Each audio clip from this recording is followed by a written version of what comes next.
नमस्कार, मैं उमेश कुमार स्वागत करता हूं आप सभी का आपके अपने YouTube channel HK knowledge more पर। थंबनेल से समझ गए होंगे कि मैं बात कर रहा हूं यहां पर कंटिन्यूस सीरीज में शॉर्टकट मेथड के द्वारा हम समानांतर माध्य कैसे ज्ञात करेंगे। इससे पहले वीडियो में भी आपने देखे होंगे कि डायरेक्ट मेथड क्या होता है, कैसे सॉल्व करते हैं, शॉर्टकट मेथड में आप कैसे सॉल्व करते हैं। लेकिन जब सीरीज की बात आती है तो ये कंटिन्यूस सीरीज का सेकेंड पार्ट शॉर्टकट मेथड। इसके बाद में एक और आएगा जिसको हम लोग पद विचलन विधि कहते हैं, उसके बारे में भी मैं बात करूंगा। स्टेप डेविएशन मेथड के बारे में भी आखिरी वीडियो होगा इस सीरीज का, इसी कंटेंट का। तो देखिए इस सवाल को कैसे सॉल्व करना है। सतत श्रेणी में लघु विधि के द्वारा हम समानांतर माध्य कैसे ज्ञात करते हैं। फिर से रिपीट कर रहा हूँ, सतत श्रेणी में लघु विधि के द्वारा समानांतर माध्य कैसे ज्ञात करते हैं। एक क्वेश्चन आपको दिखाई दे रहा होगा, निम्न सारणी से लघु विधि द्वारा समानांतर माध्य ज्ञात कीजिए। ठीक है, निम्न सारणी से लघु विधि द्वारा समानांतर माध्य ज्ञात कीजिए। अगर आपके सामने विधि लिख दिया गया है क्वेश्चन में तो आपको उसी विधि से सॉल्व करना है। अगर विधि नहीं लिखा है तो शायद आप स्वतंत्र है कि आप उसको अलग अलग विधि से आप बना सकते हैं। ठीक है, लेकिन यहाँ पर स्पष्ट लिखा है लघु विधि के द्वारा, लेकिन श्रेणी नहीं लिखा है तो आप लघु विधि में किसी भी श्रेणी में जा सकते हैं। असतत श्रेणी में भी जा सकते हैं, सतत में भी जा सकते हैं, व्यक्तिगत श्रेणी में भी जा सकते हैं। क्लियर है, लेकिन लघु विधि लिखा है तो मैं यहाँ पर सॉल्व कर रहा हूँ सवाल को सतत श्रेणी के लघु विधि के द्वारा। वीडियो को अंत तक देखिएगा। वीडियो पसंद आएगा तो प्लीज़ वीडियो को लाइक करें, शेयर करें, कमेंट करें और चैनल को सब्सक्राइब इसलिए कर लीजिए क्योंकि आपने नहीं किए होंगे। चलिए सवाल सॉल्व करते हैं। ठीक है, हमको एक ऐसा टेबल की रचना करनी है। इस टेबल में हमको क्या क्या लिखना है, देखिए ये सबसे मेन है। ये वो प्लेटफॉर्म है जिसके आधार पर आप सवाल सॉल्व करेंगे। क्लास इंटरवल या वर्ग अंतराल, इसको मैं लिख रहा हूं वर्ग अंतराल, वर्ग अंतराल। ठीक है, वर्ग अंतराल, इसी को वर्गांतर भी कहते हैं आप लोग। दूसरे कॉलम में आएगा मिड वैल्यू या मध्यमान, मिड वैल्यू या मध्यमान एक्स से प्रदर्शित करते हैं। इसमें आप लिखेंगे आवृत्ति या बारंबारता, बारंबारता, बारंबारता या आवृत्ति, इसको एफ से डिनोट करते हैं, फ्रीक्वेंसी।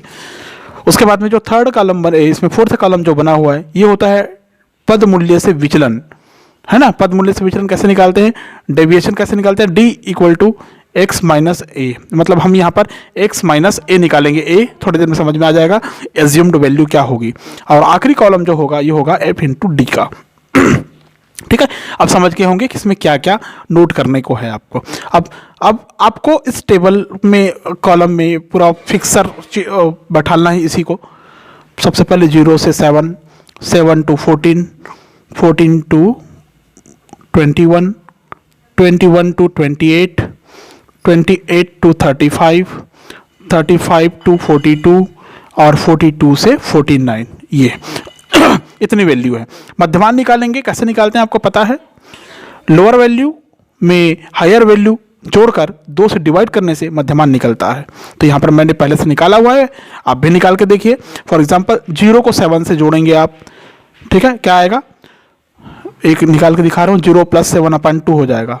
7/2 जब 2 से 7 को डिवाइड करोगे तो क्या आएगा, 3.5 आएगा। ठीक है, तो इसका मध्यमान क्या है, 3.5। ठीक है, 7/14 का जो आएगा ये होगा 10.5, 14/21 का आएगा 17.5, मध्यमान मतलब मीट वैल्यू, है ना, ध्यान रखेंगे। 21/28 का आएगा 24.5, 28/35 का आएगा 31.5, 35/42 का आएगा 38.5, 42/49 का आता है 45.5। ये आप निकाल के देख सकते हैं बारी बारी से, जैसे मैंने भी 0 से 1 का निकाल के बताया वैसे ही आप बाकी का भी निकाल सकते हैं मध्यमान।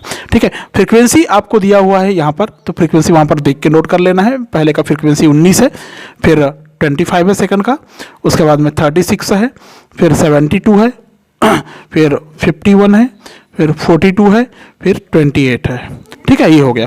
अब हमको निकालना है डेविएशन या विचलन x माइनस ए। तो मैं थोड़ी देर के लिए जा रहा हूं, फिर से बैक जा रहा हूं। अब हमको चाहिए एज्यूम्ड वैल्यू, एज्यूम्ड वैल्यू या एज्यूम्ड मीन, ऐसा लिखूं मैं, कल्पित माध्य। कल्पित माध्य a बराबर यहां पर मैं ले रहा हूं, इसको ले रहा हूं 24.5 को ले रहा हूं।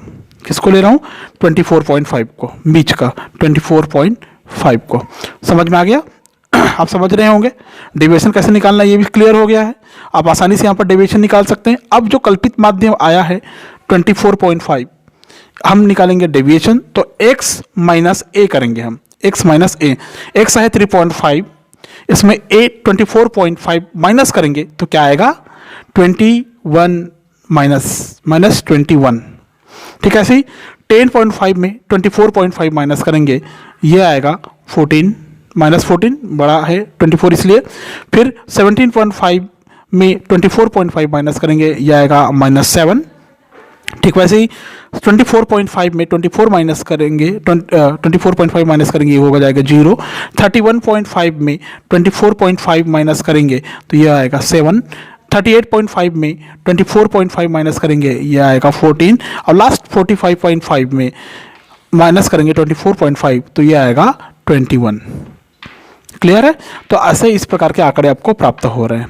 आ गया, डी की वैल्यू निकल गई। अब डी की वैल्यू निकल गई तो आखिरी कॉलम देखिए क्या लिखा है, F into D, frequency into deviation, frequency into deviation. तो इसका गुणा इससे करेंगे, 19 का गुणा 21 से करेंगे, मल्टीप्लाई करेंगे तो ये आता है 399 आता है। आप करके देख सकते हैं, मैंने किया है, वीडियो में टाइम वेस्ट ना हो करके मैंने डायरेक्ट लिख दिया।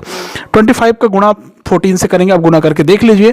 ठीक है, प्रैक्टिस करिएगा, क्योंकि एग्जाम में आपको लिखा हुआ मिला हुआ तो बना हुआ कहीं पर तो दिखेगा नहीं, आपको करना पड़ेगा, इसलिए करने की प्रैक्टिस करिए, मल्टीप्लाई करने की। 36 का गुणा 7 से करेंगे, ये आएगा -252। 72 का गुणा करेंगे आप 0 से तो ये आएगा 0। फिर 51 का गुणा करेंगे 7 से तो ये आएगा 357। 42 का गुणा करेंगे 14 से तो ये आएगा 588। और 28 का गुणा 21 से करेंगे ये भी होता है 588। अब यहाँ पर क्या करेंगे, जो माइनस है उसका अलग हिसाब और जो प्लस है उसका अलग हिसाब, ऋणी को अलग धनी का अलग। तो ये आ जाएगा, सबको टोटल करेंगे, माइनस माइनस पूरा हो जाएगा प्लस और प्लस। लेकिन यहाँ पर देखिए बड़े को जो है वो उसके सामने माइनस लगा है तो आंसर भी माइनस में ही होगा। ये आता है 1001 आता है। ठीक है, इसको मैंने टोटल करके रखा है, ये आता है 1535 आएगा। आप कर सकते हैं यहाँ से, समझ में आ गया? आगे बढ़ते हैं। अब इसमें से इसको हम इस बक्से को पैक कर देते हैं। ये आ गया, ऐसे पैक कर दिए। हमको क्या क्या वैल्यू चाहिए देखिए, हमको चाहिए फ्रीक्वेंसी, ये फ्रीक्वेंसी चाहिए और ये वाला लास्ट वाला चाहिए, क्योंकि फार्मूला में इसका यूज़ होगा। ये योग, अब पूरा कॉलम को खींच सकते हैं यहाँ तक, अब स्वतंत्र है। ये हो जाएगा सिग्मा एफ इक्वल टू हो जाएगा 273। 273 क्या है, इन सबका जोड़ है, जोड़ के देख सकते हैं आप, सबको जोड़ाएगा 273 आएगा। ठीक है, और इन सब का जोड़ सिग्मा एफ डी में अगर इसमें आप इसको माइनस करेंगे तो ये आता है 532 आएगा। ठीक है, आप करके देख सकते हैं। समझ में आ गया? अब सतत श्रेणी कंटिन्यूस सीरीज के शॉर्टकट मेथड में इस सवाल को हम सॉल्व कैसे करेंगे, हमको तो टेबल मिल गया। सवाल को सॉल्व करने के लिए हम जाते हैं फार्मूला में, सूत्र से। कौन सा सूत्र इसमें लगेगा, तो देखिए समांतर माध्य m इक्वल टू होता है a plus sigma F D upon sigma F. ठीक है, a का मान है 24.5, सिग्मा एफ डी का मान है 532 अपान सिग्मा एफ का मान है 273। ठीक है, आप जब 532 को 273 से डिवाइड करोगे तो वो आएगा 1.948। ठीक है, 4 के बाद 8 है तो आप इसको 5 भी लिख सकते हैं। ठीक है, क्या लिखेंगे, 95 भी लिख सकते हैं। जब इसको टोटल करेंगे आप तो इसका टोटल आता है 26.44, करके देख सकते हैं आप। और यही इसका समांतर माध्य होगा, यही इसका आंसर होगा। ठीक है, बहुत सरल है, बहुत सरल तरीके से मैंने सॉल्व करके बताया, बहुत आसान है इसको बनाना। आप आसानी से 1-2 बार प्रैक्टिस में आप इसको सीख सकते हैं। प्रैक्टिस जरूरी है मैथमेटिक्स में, जितना प्रैक्टिस करेंगे उतना आप शार्प होते जाएंगे। ठीक है, उम्मीद करता हूँ कि वीडियो पसंद आया होगा। वीडियो को लाइक करें, शेयर करें, कमेंट करें। चैनल पर पहली बार होंगे तो प्लीज़ चैनल को सब्सक्राइब कर ले ताकि किसी प्रकार की वीडियो आपको हमेशा प्राप्त हो। Thank you so much.